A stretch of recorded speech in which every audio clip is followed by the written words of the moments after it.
Hey, how are you? I'm SliceofOtaku, and we need to talk about Lars. Apparently, some really bad stuff is going to be happening to this character again. I'm not talking about his death, that already happened, but apparently something after that is going to happen to this character, and it is in fact negative. And at the moment, this is in fact still a rumor. It is word of mouth. But from what I gather, the Tumblr users who put this information out there are actually pretty credible. And I'm not going to disclose who exactly put this information out there simply because they don't want to talk about this anymore. They don't want to elaborate at all. And I just don't want them to be harassed over information like this. But yeah, at this point, two credible sources have stated that something terribly negative is going to happen to Lars, something that they are very sad about, something that is not his death that we've already seen, and that this character is not going to be in the show at all anymore.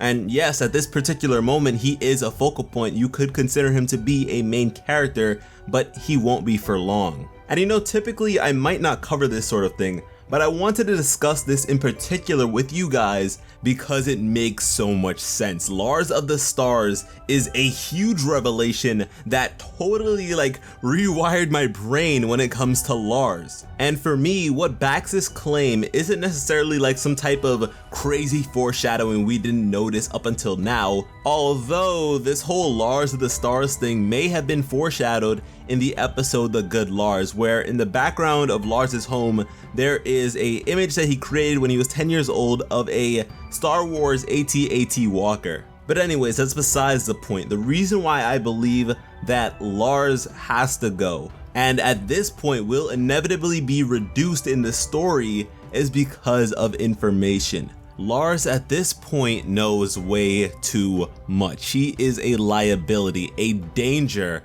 to the narrative and structure of Steven Universe. And right now, you might be scratching your head and saying this makes no sense. But I'ma tell you right now, the Crewniverse are like the CIA when it comes to information on gems and homeworld intelligence. I mean, let's just think about all the characters that they have silenced up until this point because they're in the same group. They know too much. Firstly, there is Bismuth, who is an original crystal gem who served in the war. And if you notice, her first interactions, her first moments after leaving Lion's Pocket Dimension consist of two major bits of information. Firstly, who does Pearl belong to? And secondly, the fact that Ruby and Sapphire are a fusion that make up Garnet.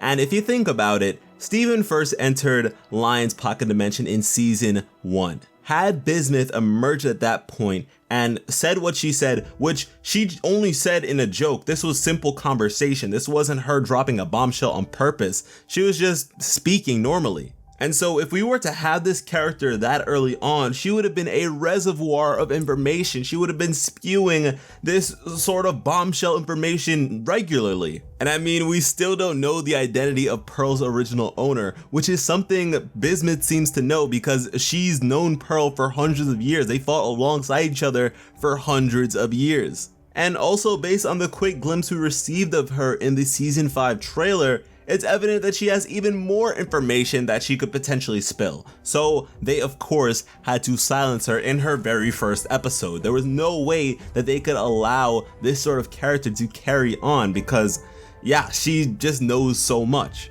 And then of course there is Barn Syndrome, which I've said before, but some of you didn't really understand what I meant. So allow me to explain. Barn Syndrome is a condition I've diagnosed Lapis and Peridot to currently suffer from. And I suppose another name for this would be sudden mediocrity, taking a valuable, important, or interesting character and just throwing them to the wayside. And yes, I am messing around a bit, but Peridot in her prime, the homeworld aligned Peridot, was so informative.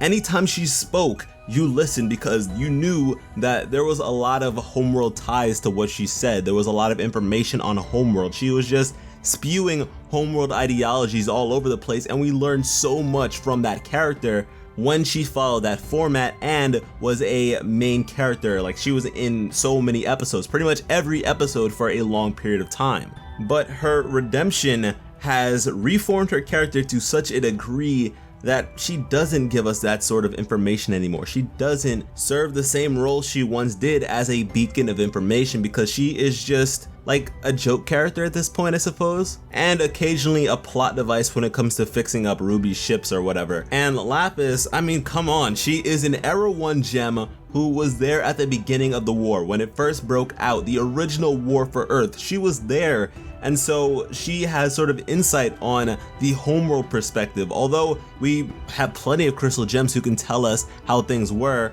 she is an Era 1 homeworld gem. And also, after the events of the episode Ocean Gem, she fled to homeworld. She got to see an Era 2 homeworld, which she regarded to be very different from the homeworld she remembered. So that sort of contrast, if brought to our attention, would be massive. It would be huge bits of information. And so these two characters together are just way too much. So they had to be separated from us. They had to be kept away from us and kept in the barn, which is, yeah, the barn. Woohoo. And then there's, let's say, the Ruby Squad, which consists of mostly Era 2 gems, but then Eyeball being an Era 1 gem who spoke to Steven one-on-one and obviously has information on the whole Pink Diamond situation and just homeworld in general. But I particularly want to talk about Navy real fast because Navy was very close to catching Barn Syndrome. And a lot of you guys ask why I have Navy as my end card. And I just like Navy. I love Navy because she resisted Barn Syndrome. As indicated by Garnet, there was a possibility of her falling for that stuff, but you know, she just cut it off and she's totally evil. I love it. But yeah, getting back on topic and the point that I was attempting to prove, whenever a character knows too much and is a beacon or a possible source of a lot of information, they are in some way nerfed. They're not necessarily just killed off, but there is something done to them that is limiting and keeps them away from us. And the reason for this is because if you have a character, a main character like Steven, and he is surrounded by all these sources of information, all of these potential characters who could possibly answer his questions, and yet he doesn't ask questions, then it kind of takes you out of that immersion. You're like, what the heck is he doing? It's right there, just ask. Which is also why at some points they'll write in moments for Steven to take the initiative and ask questions and take action into his own hands, which is intended to pretty much make up for all the other times and lessen our frustrations with Steven as a character for that reason. But you might also notice at times like this, the narrative will direct Steven in directions that are either dead ends or will just make him question even more things without answering him. And don't get me wrong, this isn't necessarily bad by any means. In fact, it's rather good. It creates hurdles, which leads to good storytelling. And although we don't know necessarily what is going to happen to Lars at this point, trends like this do make it rather predictable that something is going to happen to Lars at some point. And in terms of what is going to happen to him, I suppose the initial thought for many people is going to be that he dies again, which I don't know how interested I would be in that. I feel as though him dying once, him dying in the first place was crazy. So to do it again with the same character would kind of be worn out. I doubt that they would take that route. It has to be something a lot more elaborate, something more meaningful and impactful than even that. Or possibly even a repercussion of his resurrection, because this was a fluke. Think about it, Steven accidentally used his powers on Lars, and if we know anything about Steven's past when it comes to using powers by accident, it is very rare for things to go well. It may seem like they are going well for a long period of time until they eventually just crash and burn. With the exception being, I guess, curing Connie's eyesight. But my point is, when Steven uses a power for the first time, things don't always go well. So that's kind of what I have in mind right now. I don't know specifically what's going to happen to Lars negatively, but yeah, that's just my guess. But yeah, guys, for now, that's pretty much everything I have to say on this matter. And I know that this is not something that we want to hear right now, because Lars is looking like a G, Lars is looking like a boss right now, and the fandom has done a total 180 when it comes to this character. The majority of people did not like or just could not stand this character, but now we all love him. He just looks so cool and he's doing such great things and has become such a great character. He's totally evolved. But with this sort of thing looming over our heads, it's kind of like trouble in paradise right now.